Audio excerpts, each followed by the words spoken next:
تکبیر نعرہ رسالت۔ دور میں ایک زمانہ ایسا بھی آیا کہ کچھ لوگ یمن کے لوگ مالدار لوگ اپنی زکوٰۃ کی رقم لے کر چلیں کہ کسی مسلمان غریب کو ڈھونڈیں کہ ہم اپنی زکوٰۃ اس کو دے سکیں۔ وہ یمن سے لے کے مدینہ منورہ تک آئے لیکن ان کو کوئی غریب مسلمان نہیں ملا جو زکوٰۃ کا مستحق تھا کہ وہ اس کو زکوٰۃ دے سکے۔ یہ قرآن تھامنے کی برکت تھی۔ قرآن تھامنے کا مطلب کیا؟ پہلی بات تو قرآن پڑھو، پہلا مرحلہ قرآن تھامنے کا قرآن پڑھو۔ دیکھو جو لوگ مسلمان ہیں اور قرآن پڑھنا نہیں جانتے ان کے لیے بزرگان دین نے فرمایا جنہوں نے دنیا میں قرآن پڑھنا نہیں سیکھا جب وہ قیامت کے دن اٹھیں گے تو اندھے اٹھیں گے۔ جو دنیا میں اندھا ہے وہ قیامت میں اندھا نہیں ہوگا، لیکن جو دنیا میں قرآن نہیں پڑھا ہوا ہے وہ قیامت کے دن اندھا اٹھے گا۔ اب بتاؤ جو اندھا اٹھے گا وہ جنت میں کیسے جائے گا؟ جو اندھا اٹھے گا وہ اللہ کا دیدار کیسے کرے گا؟ جو اندھا اٹھے گا وہ رسول اللہ کا دیدار کیسے کرے گا؟ کیا لگتا ہے قرآن پڑھنے میں؟ ہم نے کمپیوٹر تو سیکھ لیا، موبائل تو سیکھ لیا، سب سیکھ لیا۔ اگر آپ ایک اچھے حافظ قرآن کے پاس صرف 3 مہینہ دے دو تو 3 مہینے میں آپ قرآن سیکھ سکتے ہو۔ قرآن سیکھنے کے لیے زیادہ مشکل نہیں ہے۔ اگر 3 پارے بھی صحیح سے آپ نے پڑھ لیے پھر آپ 30 پارے خود ہی سے پڑھ لو گے۔ جیسے آپ اردو پڑھنا سیکھ لیتے ہو، انگلش پڑھنا سیکھ لیتے ہو، پھر بھی کوئی کتاب آپ کو دے دی جاتی ہے تو آپ اس کو پڑھ لیتے ہو، فرفر پڑھ لیتے ہو۔ تو ایسے ہی آپ 3 پارے پڑھو گے، اگر 5 پارے پڑھو گے اچھے حافظ قرآن کے پاس تو آپ کو قرآن پڑھنے کا ضابطہ پتہ چل جائے گا، اصول پتہ چل جائے گا، پھر پورا قرآن آپ خود بخود پڑھ سکتے ہو۔ تو آپ کے سامنے رمضان شریف کا مہینہ ہے، اگر آپ رمضان شریف میں روزانہ 1 گھنٹہ اچھے حافظ قرآن کے پاس دو گے تو وہ آپ کو پورے مہینے کے اندر کم سے کم قرآن پڑھنا سکھا دے گا۔ اور قرآن پڑھیے، میں یہ نہیں کہتا کہ آپ 1.5 پارہ پڑھو، 2 پارہ پڑھو، صرف قرآن روزانہ کنز الایمان ترجمے کے ساتھ 1 صفحہ پڑھ لو، بس روزانہ موبائل میں ڈاؤن لوڈ کر لو، 1 صفحہ پڑھ لو، اس کی برکت دیکھو۔ پہلی برکت دیکھیے، ہمارا جو جسم ہے وہ دیسی ہے، ہمارا جسم دیسی ہے اور ہماری روح پردیسی ہے۔ ہماری روح، جسم مٹی سے بنا ہے، ہوا سے بنا ہے، آگ سے بنا، پانی سے بنا، یہ سب زمینی چیز ہے۔ آگ، ہوا، پانی، مٹی، 4 چیزوں سے جسم بنا، اور روح نور سے بنی، تو روح پردیس سے آئی۔ تو اب جو پردیس میں رہتا ہے، جو پردیس میں رہتا ہے وہ بے چین رہتا ہے، جو پردیس میں رہتا ہے وہ بے چین رہتا ہے، جو دیس میں رہتا ہے وہ پرسکون رہتا ہے۔ تو اب یہ جو روح ہے یہ پردیسی ہے، تو یہ جسم میں بے چین رہتی ہے۔ تو پردیس میں سکون کیسے ملتا ہے؟ دیس کے لوگ ملے یا تو دیس سے خطا۔ اگر ہم مدینہ شریف جائیں، حج کو جائیں، تو آپ پوچھئے اپنے علاقے والوں سے، اگر انڈیا کا کوئی حاجی مل جاتا ہے تو ہماری عید ہو جاتی ہے، اور اگر جھارکھنڈ والوں کو جھارکھنڈ کا حاجی مل جائے تو ان کی عید ہو جاتی ہے، یوپی والوں کو یوپی کا، یعنی کوئی اپنا مل گیا اب مزہ آئے گا۔ تو پردیس میں کوئی اپنا چاہیے، اور اگر اپنا نہیں ملتا تو ایک دور گزرا ہے، ابھی تو فیس بک کا، یوٹیوب کا اور موبائل کا دور ہے، تو اگر کسی کا فون آ گیا تو کتنا مزہ آتا ہے۔ جب آدمی پردیس میں رہتا ہے تو گھر والوں کے فون پہ لمبی لمبی باتیں کرتا ہے، کیوں؟ کہ تم نہیں تو تمہارا پیغام صحیح، ایسا ہی ہے نا۔ تو اب ہماری روح پردیسی ہے، یہ بے چین رہتی ہے۔ تو اللہ تعالیٰ نے اس پردیس میں، تو چونکہ اب اس کو سکون کہاں ملے گا؟ اللہ کے پاس سے آئی ہے، تو اللہ کے پاس جانے کے بعد ہی اس کو سکون ملے گا، تو اللہ کے پاس تو ابھی جا سکتی نہیں۔ تو اللہ نے اس کے سکون کے لیے کیا کیا؟ پہلے دور ایسا تھا جب لوگ سعودی میں رہتے تھے، دبئی میں رہتے تھے، افریقہ، امریکہ میں رہتے تھے، یہاں کے لوگ جا کر، تو ان کو جب اپنے ملک سے، اپنے دیش سے خط جاتا تھا تو وہ کچھ لوگ خط کو چومتے تھے۔ موبائل کا جب دور نہیں تھا، آنکھوں سے لگاتے تھے، سر پہ رکھتے تھے، میری امی کا خط آیا، میرے ابا کا خط آیا، میری بیوی کا خط آیا، میرے بچے کا خط آیا، اور اس خط کو وہ بار بار پڑھتے تھے۔ تو دوست نہیں تو دوستوں کا خط، امی نہیں تو امی کا خط، ابا نہیں تو اماں کا خط، اور وہ خط پڑھ پڑھ کے دل کو سکون ملتا تھا. وطن سے چٹھی آئی ہے، وطن سے خط آیا ہے، وطن سے خط آیا ہے. بلا تمثیل اللہ پاک نے جب اس پردیس میں روح کو بھیجا تو اس روح کو اب اللہ سے ملنا ہے، ابھی تو وقت آیا نہیں ملنے کا، تو یہ بے چین رہے گی. تو اس کو سکون عطا کرنے کے لیے یہ روح جہاں سے آئی ہے اسی دیش سے ایک پیغام بھی بھیجا، اسی پیغام کو قرآن کہتے ہیں. تو وہی یار نہیں تو یار کا پیغام صحیح، یار نہیں تو یار کا اب اس کو پڑھتے جاؤ تو روح کو سکون ملتا جائے گا. آج لوگ کیا کہتے ہیں کہ ہمیں سکون نہیں ہے، تو آپ تو جہاں کی پردیسی یہ روح ہے اس پردیس کے پیغام کو آپ پڑھتے ہی نہیں، آپ تو صرف سب الجھے ہوئے ہیں، اپنے جو جسم کا دیش ہے اس میں الجھے ہوئے ہیں. لیکن جو روح کا دیش ہے اصل میں جسم کو سکون روح کے سکون کی وجہ سے ملے گا. اور روح کو سکون کہاں سے ملے گا؟ جب اس کے دیش کی بات کرو گے. تو اس کے دیش کی بات کیا ہے؟ اس کے دیش کی بات قرآن ہے، اس کے دیش کی بات ذکر اللہ ہے، اس کے دیش کی بات ذکر رسول ہے. تو جب آپ اس کے دیش کی بات کرتے ہو تو پھر اس کو سکون ملنے لگتا ہے. تو اگر مسلمان سکون چاہتے ہیں تو قرآن کی طرف آئے. کیا کتاب ہے یہ قرآن، سبحان اللہ. اس کو دیکھو تو ثواب، اس کو پکڑو تو ثواب، اس پہ انگلی رکھو تو ثواب، اور پھر پڑھو تو ثواب. بلکہ اگر ایک حرف پڑھو تو اللہ تعالیٰ ایک حرف پہ 10 نیکی عطا فرماتا ہے. اور پھر وہ حرف آقا ارشاد فرماتے ہیں میں یہ نہیں کہتا کہ الف لام میم ایک حرف ہے، نہیں، آقا فرماتے ہیں الف ایک حرف ہے، لام ایک حرف ہے، میم ایک حرف ہے. یعنی جو الف لام میم پڑھتا ہے اللہ اس کو 30 نیکی عطا فرماتا ہے. اور مولا کائنات فرماتے ہیں اگر تم چاہتے ہو کہ اللہ تم سے باتیں کرے تو قرآن پڑھا کرو، اور اگر تم چاہو کہ تم اللہ سے باتیں کرو تو نماز پڑھا کرو. کتنی بڑی بات ہے. اللہ تعالیٰ نے ہمارے گھر میں اپنی کتاب، اور پھر قرآن کی شان یہ ہے جیسا قرآن اترا تھا ویسے ہی قرآن ہمارے درمیان موجود ہے. تو پہلے قرآن پڑھو، نمبر 2 اس کا ترجمہ پڑھو، اور پھر اس کو اپنی زندگی میں شامل کر. اگر قرآن ہم نے اپنی زندگی میں شامل کر لیا دنیا کی بڑی بڑی طاقتیں ہمارے قدموں میں جھکے گی. قرآن زندگی میں کیسے شامل کرو گے؟ دیکھو جیسے قرآن اب بولنے کا طریقہ سیکھنا ہے تو قرآن سے کیسے سیکھے؟ قرآن میں موجود ہے بولنے کا طریقہ. ہم سوچیں یار کیسے بولیں کہ سب ہم سے محبت کریں، سب ہم سے محبت کریں، کیسے بولیں؟ تو قرآن کہتا ہے یا ایھا الذین آمنوا اتقوا اللہ وقولوا قولا سدیدا. سبحان، ایمان والو اللہ سے ڈرو اور میٹھی میٹھی باتیں کرو. سبحان، وقولوا قولا سدیدا، سیدھی سیدھی میٹھی میٹھی باتیں کرو. تو اب بات کرنے کا طریقہ قرآن نے کیا سکھایا؟ میٹھی بات کرو، میٹھی بات کرو، دوستوں سے سیدھی بات کرو، میٹھی. فرعون جیسے کے پاس حضرت موسیٰ جا رہے ہیں تو اللہ نے کیا فرمایا؟ اے موسیٰ فرعون سے بات کرنا تو بھی نرم اور میٹھی بات کرنا. یعنی کافر سے مومن سے ہر ایک سے میٹھی بات کرو. میٹھی بات کرنے سے باتیں بنتی ہے اور سخت بات کرنے سے باتیں بگڑتی ہے. آپ دیکھیں طوطا پالا جاتا ہے، کوے نہیں پالے جاتے. کیا فرق ہے؟ طوطے میں مٹھاس ہے اس کی بولی میں، کوے کے اندر مٹھاس نہیں ہے. تو پتہ چلا کہ جہاں مٹھاس ہوگی اس بولی کی اہمیت ہوگی. آج ہم لوگ ابے تبے بکتے رہتے ہیں. یہ ابے کیا ہے؟ ابے بولنا تو لوگ عیب ہی نہیں سمجھتے. سرکار خواجہ بندہ نواز گسو دراز دلی گئے ہوئے تھے، وہاں ایک بہت بڑے حکیم اور مولانا رہتے تھے، عالم علامہ صدر الدین صاحب. تو وہاں پر وہ حکیم بھی تھے. ایک ہندو آیا، اس کا نام بنو تھا. اس نے دوا لینی چاہیے تو حکیم صاحب نے کہا ابے بنو، ابے بنو.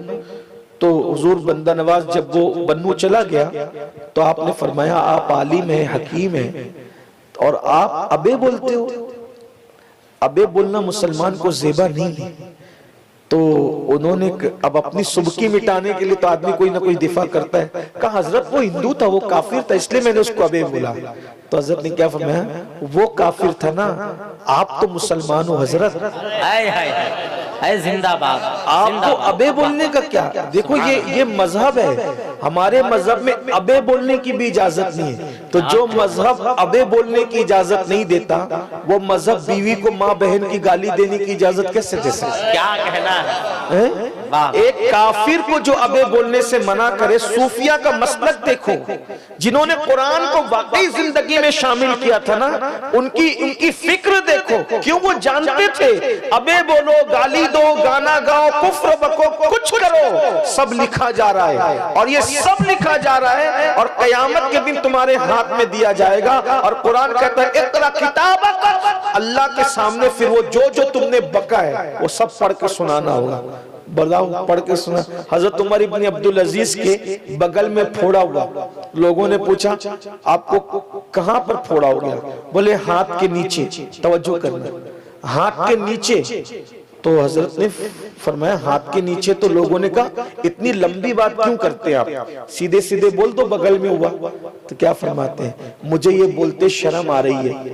بغل بولتے شرم آ رہی ہے. کیوں؟ کیونکہ میں جو کہوں گا وہ لکھا جائے گا، اور جو لکھا جائے گا وہ اللہ کے سامنے قیامت کے دن مجھے پڑھنا پڑے گا. تو لفظ بغل میں اللہ کی بارگاہ میں کیسے پڑھ سکوں گا؟ اس لیے مجھے بغل بولنے میں شرم. بغل میں کہہ رہا ہوں، انہوں نے پھر بھی بغل نہیں کہا. انہوں نے کہا جو تم کہہ رہے ہو وہ لفظ بولنے میں مجھے شرم آتی ہے. بتاؤ جنہوں نے پوری زندگی بغل نہیں کہا، بغل، کیونکہ اللہ کی بارگاہ میں پڑھنا پڑے گا. آپ کے قریب میں بھاگلپور ہے، وہاں پر ایک بہت بڑے مجدد اور بزرگ ہے حضرت مولانا شہباز رحمت اللہ علیہ. انہوں نے پوری زندگی اپنی زبان سے کبھی سراہی کا نام نہیں لیا. سراہی نہیں کہا انہوں نے پوری زندگی. میں علماء کی دعا چاہتا ہوں، دعا چاہتے ہوئے انہوں نے پوری زندگی کبھی سراہی نہیں کہا. تو لوگوں نے کہا آپ سراہی کیوں نہیں کہتے؟ کہا اس لیے کہ اس کے اندر شراب پی جاتی ہے. تو جس برتن میں شراب پی جاتی ہے میں اس برتن کا نام بھی نہیں لوں گا، کیونکہ جو کہوں گا وہ لکھا جائے گا، اور جو لکھا جائے گا وہ اللہ کی بارگاہ میں مجھے پڑھنا پڑے گا. غور فرمائیں. دیکھو یہ اسلام ہے، یہ مسلمان ہے. آج کل لوگ ہمیں کیوں ستاتے ہیں، اسلام کا مذاق کیوں اڑاتے ٹی وی پہ بیٹھ کے؟ کیونکہ لوگ ہمارا اسلام دیکھتے ہیں. لوگ ہمارا اگر ہم غریب نواز والا اسلام پیش کریں، اگر ہم قطب الدین بختیار کاکی والا اسلام پیش کریں، اگر ہم محبوب الہی والا اسلام پیش کریں، لوگ مذاق نہیں اڑا سکتے. سرکار جنید بغدادی کے دور میں ایک مسلمان تھا، اس نے اپنے کافر دوستوں کو کہا تو مسلمان ہو جا. بولے میں تیرا اسلام قبول نہیں کروں گا. میں جھوٹ بولتا ہوں تو بھی بولتا ہے، میں حرام کھاتا ہوں تو بھی کھاتا ہے، میں ناشتا ہوں تو بھی ناشتا ہے، میں شراب میں، تو تیرے میں میرے میں فرق کیا ہے؟ میں نے تیرا اسلام قبول نہیں کرنا. وہ تھا ہوشیار مسلمان تھا، ہوشیار تھا. بولے ہاں بات تو یہ صحیح کہہ رہا ہے. اس نے کچھ نہیں کہا. بولے ہمارے پیر صاحب سے ایک بار مل لو. تو گئے جنید بغدادی کے پاس، وہاں 24 گھنٹے دونوں رہے. تو اس کافر نے خود کہا حضرت مجھے کلمہ پڑھا کر اسلام میں داخل کر. یعنی جنید بغدادی نے اس کو کہا نہیں کہ تم مسلمان ہو جاؤ، اس نے خود کہا میں مسلمان ہونا چاہتا ہوں. تو اس نے کہا میں نے تو دعوت دی تو مسلمان نہیں ہوا، انہوں نے تو دعوت بھی نہیں دی اور تو مسلمان ہو گیا. کہا تیرا اسلام مجھے پسند نہیں ہے، جنید بغدادی کا اسلام مجھے پسند ہے. نعرہ تکبیر، نعرہ رسالت، مسلک اعلی حضرت، تعلیمات صوفیاء کرام. آج لوگوں کو جو تکلیف ہے نا وہ میرے اور آپ کے اسلام سے تکلیف ہے. لوگوں کو غریب نواز والے اسلام سے تکلیف نہیں ہے، لوگوں کو غوث پاک والے اسلام سے تکلیف نہیں ہے، لوگوں کو اعلیٰ حضرت امام احمد رضا والے اسلام سے تکلیف نہیں ہے، لوگوں کو مفتی اعظم اور محدث اعظم والے اسلام سے تکلیف نہیں ہے. اب آپ بتائیں جب آپ شادیوں میں ناچو گے تو لوگ تو یہی سمجھیں گے مسلمان ناچ رہا ہے اس کا مطلب ناچنا اسلام میں. اگر آپ شراب پیو گے تو لوگ تو یہی سمجھیں گے کہ مسلمان شراب پی رہے اس کا مطلب شراب پینا اسلام میں ہے. اگر آپ جوا کھیلو گے تو لوگ تو یہی سمجھیں گے کہ جوا کھیلنا اسلام میں ہے. کسی لڑکی سے حرام تعلقات قائم کرو گے تو لوگ تو یہی سمجھیں گے کہ جو مسلمان کر رہا ہے یہ اسلام میں ہے. حالانکہ بولو اس کا اسلام سے کوئی تعلق ہے نہیں ہے. پھر آپ کرتے ہو تو بدنام کون ہوتا ہے؟ غریب نواز نے 90 لاکھ کو کلمہ پڑھایا، اس پہ نعرہ لگاتے ہو اور آپ کی وجہ سے لوگ اسلام سے بدزن ہو رہے ہیں. اس کا دکھ کس کو ہوگا؟ اس کی تکلیف کس کو ہوگی؟ تو قرآن زندگی میں شامل کرو. اب میں تو آپ کو یہ مشورہ دیتا ہوں، اپنی ذات سے اسلام کو فائدہ نہیں پہنچا سکے نا آج تک، کم سے کم نقصان بھی مت پہنچاؤ. نقصان ہماری ذات سے پہنچ رہا ہے اسلام کا. تو بات کرنے کا طریقہ سمجھ میں آ گیا، میٹھی بات کرو، اچھی بات کرو. دیکھو ایک بات یاد آئی، کیسی میٹھی بات کرو. کوئی تمہارے منہ پر تمہارے خلاف بھی بولے نا اس کو اچھا جواب دو.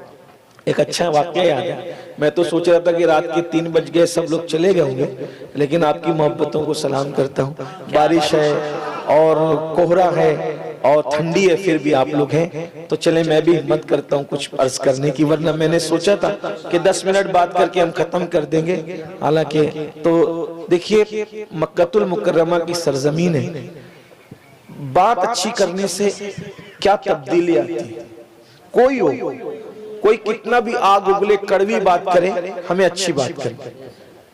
اللہ کے رسول علیہ السلام نے نیا اعلان کیا ہے نبوت کا, رسالت کا. مکے میں ایک نفرت کا ماحول ہے. جب بھی دیکھو نفرت کا ماحول ہوتا ہے نا, جزاک اللہ, نفرت کا ماحول ہوتا ہے نا, غلط پروپیگنڈا ہوتا ہے, تو غلط پروپیگنڈے کے موقع پہ ڈرنے کا نہیں, اس وقت ہمیں اپنے آپ کو پیش کرنے کا خوبصورت چانس ہوتا ہے. اس وقت تو دنیا اپنے خلاف جو بول رہی ہے نا, پریشان مت ہوئیے, ہمیں اپنے مذہب کو پیش کرنے کا خوبصورت موقع ہے. کیونکہ جب غلط پروپیگنڈا ہوتا ہے تو لوگ ہمیں چیک کرتے ہیں. صرف اپنا اخلاق درست کر لو, کردار درست کر لو, اپنا حلیہ درست کر لو, اور دنیا کے رنگ میں رنگنے کی بجائے قرآن کے رنگ میں رنگو, اپنے نبی کے سیرت کے رنگ میں رنگو. تو مکے میں ایک نفرت کا ماحول ہے, اور جب بھی نفرت اور محبتوں میں جنگ ہوتی ہے تو نفرت ہمیشہ ہارتی ہے, جیت ہمیشہ محبت کی ہوتی ہے. ہم محبت کو پھیلانے والے بنے, نفرت پھیلانے والے نہیں. سرکار محبوب الہی نے فرمایا تھا, کانٹوں کے مقابلے میں کبھی کانٹے مت بچھانا, ورنہ دنیا کانٹوں سے بھر جائے گی. کانٹے بچھا کے سکون نہیں ملتا, کانٹے اٹھا کے سکون ملتا ہے. نفرتوں کا ماحول تھا, ہنگامہ تھا. اللہ کے رسول علیہ السلام آخر عمر تک جوان ہی دکھتے رہے. 63 سال کی عمر میں بھی حضور علیہ السلام کو لوگ یا شباب یعنی اے جوان کہہ کے پکارتے تھے. اللہ نے اپنے محبوب کو بوڑھا نہیں کیا, بڑھاپے سے بچا کے رکھا. حضور علیہ السلام کے 11 یا 12 بال بھی سفید نہیں ہوئے تھے داڑھی کے, کہ حضور نے پردہ فرمایا. تو مکے میں ماحول ہے, ہنگامہ ہے, طوفان ہے, طوفان بدتمیزی ہے. شام کا وقت ہو رہا ہے, بازار کے اندر لوگ جلدی جلدی اپنا سامان سمیٹ رہے ہیں, اور سامان سمیٹ کر کے جانے کی تیاری میں ہیں. ایک بڑھیا ہے جو یہودی ہے اور بہت کٹر ہے. عام طور پہ یوں بھی بوڑھی کسی بھی مذہب کی ہو, بوڑھی عورت کٹر ہی ہوتی ہے, بہت کٹر ہوتی ہے. ہاں, اسی لئے فرمایا مذہبی معاملے میں بوڑھی عورتوں کی طرح بننے کی کوشش کرو. دنیا کچھ بھی بکے, دیکھو ہاں آپ اور ہم لوگ بڑے ڈاماڈول لوگ ہیں کہ کوئی تقریر کرتا ہے آ کر کے آپ کی بستی میں, حضور کو علم غیب نہیں ہے, 2-4 قرآن کی آیت پڑھ کے اپنی مرضی کا ترجمہ کر دے, آپ کہتے ہیں ہاں نہیں علم غیب نہیں ہے. پھر کوئی اچھے عالم آ کر تقریر کر دیں حضور کو علم غیب ہے, پھر قرآن کی آیت پڑھ کے دلیل دیتے ہیں ہاں یار حضور کو علم غیب ہے. یعنی روزانہ آپ کا دماغ بدلتا رہتا ہے مقرروں کو سن کے. ایک بات آپ کو کہوں, مقرر کو سن کے نہیں بدلنا, بلکہ حضور کو ایسا مانو کہ دنیا کی بڑی سے بڑی طاقت بھی حضور کے خلاف بولی بولے تو آپ کے اندر یہ حوصلہ ہونا چاہیے کہ تو جھوٹا ہے اور میرا دین سچا ہے. یہ ماحول ہونا چاہیے. تو بوڑھی عورتوں کی طرح ایک دم پکے بنو, دین کے معاملے میں مضبوط, کوئی ہٹا نہ سکے, کوئی ٹال نہ سکے. کٹر تھی, بڑی مضبوط تھی, لیکن سچائی مضبوط سے مضبوط چٹان کو پاش پاش کر دیتی ہے. وہ ادھر ادھر دیکھ رہی تھی, اتنے میں ایک خوبصورت جوان آئے, حسین و جمیل جوان, کالی کالی زلفوں والے, خوبصورت آنکھوں والے اور خوبصورت رنگت والے, آ کر اس بڑھیا کے سامنے کھڑے ہو گئے. پوچھنے لگے مائی تو کیوں پریشان ہے؟ کہا بیٹا میرا سامان نہیں بکا, کوئی مزدور نہیں ملتا سستے والا تاکہ میرا سامان اٹھا کے لے جائے. اس جوان نے کہا مائی لا تیرا سامان میں اٹھا دوں, اور اس جوان نے وہ سامان اٹھایا. بوڑھی آگے چلی, وہ جوان پیچھے چلے. جب اس کا گھر آیا اس نے کہا رکھ دے سامان رکھ دیا. مکے کا ماحول تھا, ظالم ماحول, جابر ماحول, بیٹیوں کو زندہ دفن کرنا, ماں باپ کی بے عزتی کرنا. اس ماحول کے اندر ایک ایسا جوان سامان رکھ دیا. بوڑھی نے کہا اے جوان بیٹا میرے پاس پیسے دینے کے لیے نہیں ہے, مزدوری دینے کے لیے پیسے نہیں ہیں. تو اس جوان نے کہا مائی میں کوئی مزدور بھی نہیں, اگر تمہارے پاس مزدوری دینے کو پیسے نہیں ہے تو میں کوئی مزدور بھی نہیں ہوں, میں نے تو انسانیت کے ناطے تمہارا سامان اٹھا دیا ہے. اچھا میں اب چلتا ہوں. جب وہ مسکرا کے جوان جانے لگے تو بوڑھی عورت نے کہا ادھر رک، تو بہت سیدھی سادی طبیعت کا دکھ رہا ہے، تیرا چہرہ بڑا خوبصورت ہے، میرے پاس مزدوری دینے کو پیسے نہیں ہیں لیکن کچھ نصیحت کر دیتی ہوں، نصیحت تیرے دامن میں ڈال دیتی ہوں، تجھے کام آئے گی میری نصیحت، بڑی قیمتی ہے میری نصیحت، سنتے جا۔ وہ جوان کھڑے ہو گئے، جی مائی بولو کیا نصیحت ہے؟ اس نے کہا بیٹا مکے میں ایک جوان ہے، عبد المطلب کا پوتا ہے، عبداللہ کا بیٹا ہے، اس نے نبوت کا اعلان کیا کیا، ہر گھر میں جھگڑا لگا دیا، اس کی زبان میں اتنا اثر ہے کہ جو اس کے قریب جاتا ہے اسی کا ہو کے رہ جاتا ہے، تو اس کے قریب مت جانا ورنہ تو بھی اسی کا ہو جائے گا، سنا ہے کہ اس کی زبان میں اثر بہت ہے۔ اس جوان نے کہا مائی کہ جس محمد کی تم مخالفت کر رہی ہو تم نے اس کو دیکھا ہے؟ اس نے کہا نہیں۔ اس کی کوئی بات سنی ہے؟ کہا نہیں۔ کہا پھر میں نے لوگوں سے سنا ہے کہ اس نے نفرت کی آگ پھیلا رکھی ہے، اپنے آپ کو نبی کہتا ہے، گھر گھر میں جھگڑا لگا رکھا ہے۔ دیکھو اب اس کے بعد اس جوان نے کہا مائی جس محمد کی تم مخالفت کر رہی ہو اگر میں یہ کہوں کہ وہ محمد میں ہی ہوں تو تم کیا کرو گی؟ اتنا سننا تھا۔ اس نے کہا اللہ کی قسم اگر وہ محمد تو ہی ہے تو میں تیرا کلمہ پڑھ کے مسلمان ہو جاؤں گا۔ سبحان اللہ سبحان اللہ سبحان اللہ۔ حضور کے سامنے حضور کی مخالفت ہو رہی ہے اور جواب دینے کا انداز کتنا خوبصورت ہے، اس کا کوئی ریاکشن نہیں کیا حضور نے۔ وَقُولُوا قَوْلًا سَدِيدًا۔ اب چلے تو کیسے چلے؟ قرآن کہتا ہے وَلَا تَمْشِ فِي الْأَرْضِ مَرْحًا، زمین پہ اکڑ کے مت چلو، زمین پہ چلو وقار کے ساتھ چلو مگر عاجزی کے ساتھ چلو، اکڑ کے مت چلو۔ اللہ کو اکڑ کے چلنا پسند نہیں ہے۔ جو نوجوان لڑکے جم وغیرہ کر کے ان کے بازو بن جاتے ہیں، چھوٹی چھوٹی آستین کی ٹی شرٹ پہن کے اکڑ کے چلتے ہیں، کس کا نقصان ہے؟ جب کوئی زمین پر اکڑ کے چلتا ہے تو زمین کہتی ہے آج میرے سینے پہ اکڑ کے گھمنڈ سے چل رہا ہے، جب میرے اندر آئے گا تو تیری ہڈی پسلیاں توڑ دوں گی۔ اکڑ کے چلنا پسند نہیں، اللہ کو پسند نہیں۔ وقار سے چلو مگر عاجزی سے چلو۔ پھر اس کے بعد بیوی کے ساتھ رہو تو کیسے رہو؟ تو قرآن کہتا ہے ہننا لباس لکم وانتم لباس لہن، شوہر بیوی کا لباس ہے اور بیوی شوہر کا لباس ہے۔ لباس کس کو کہتے ہیں؟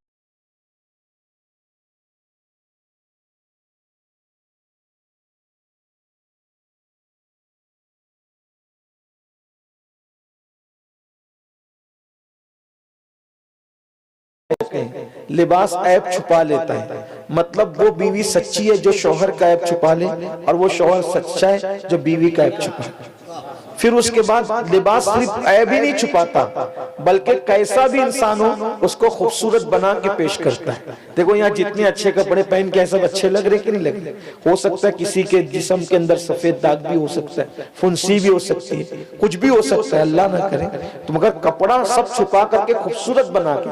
تو قرآن کہہ رہا ہے بیوی لباس ہے، شوہر لباس ہے، مطلب بیوی کتنی بھی بری ہو جب شوہر باہر نکلے تو اس کو اچھا بنا کے پیش کرے، اور شوہر کتنا بھی برا ہو بیوی اس کو اچھا بنا کے پیش کرے۔ یہ ایک طریقہ ہے۔ اسی طرح قرآن پورا زندگی گزارنے کا ہمیں نظام حیات عطا کرتا ہے۔ پڑوسی کے ساتھ کیسے رہو قرآن بتاتا ہے، دوستوں کے ساتھ کیسے رہو قرآن بتاتا ہے، آپس میں کیسے رہو قرآن بتاتا ہے، مسجد کیسے جاؤ قرآن بتاتا ہے، نماز کیسے، سب قرآن بتا رہے ہیں۔ قرآن کو زندگی میں شامل کرو، یہاں بھی کامیابی ہے وہاں بھی کامیابی۔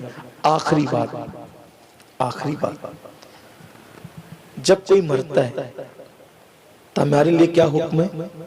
اس کے سرانے بیٹھ کے قرآن پڑھو، خاص طور پہ سورہ یاسین پڑھو۔ صحیح ہے؟ آپ کے یہاں ہوتا ہے کہ نہیں ایسا؟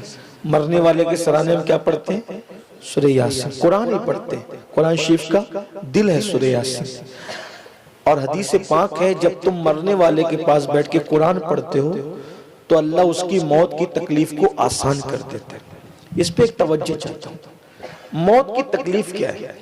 کسی بھی عالم سے پوچھو، علم والے سے پوچھو، حدیث پاک ہے انسان کو 313 تلوار کی ضربیں لگائی جائے تو اتنی تکلیف نہیں ہوتی جتنی تکلیف مرتے وقت ہوتی۔ حدیث پاک ہے جب بندہ مرنے لگتا ہے تو ایسا لگتا ہے کہ جیسے اس کے سینے پہ زمین اور آسمان اتنا وزن رکھ دیا گیا ہے۔ جب انسان مرنے لگتا ہے تو ایسا لگتا ہے کہ وہ ناک سے سانس نہیں لے رہا ہے بلکہ سوئی کے ناکے سے سانس لے رہا ہے۔ جب انسان مرنے لگتا ہے تو ایسا لگتا ہے کہ جیسے اس کے پیٹ میں ببول کا درخت اگا دیا گیا ہے اور نیچے سے اس کو کھینچا جا رہا ہے۔ اتنی تکلیف ہوتی ہے، لیکن وہ تکلیف کس سے حل ہوتی ہے؟ آسان ہوتی ہے قرآن پڑھنے سے۔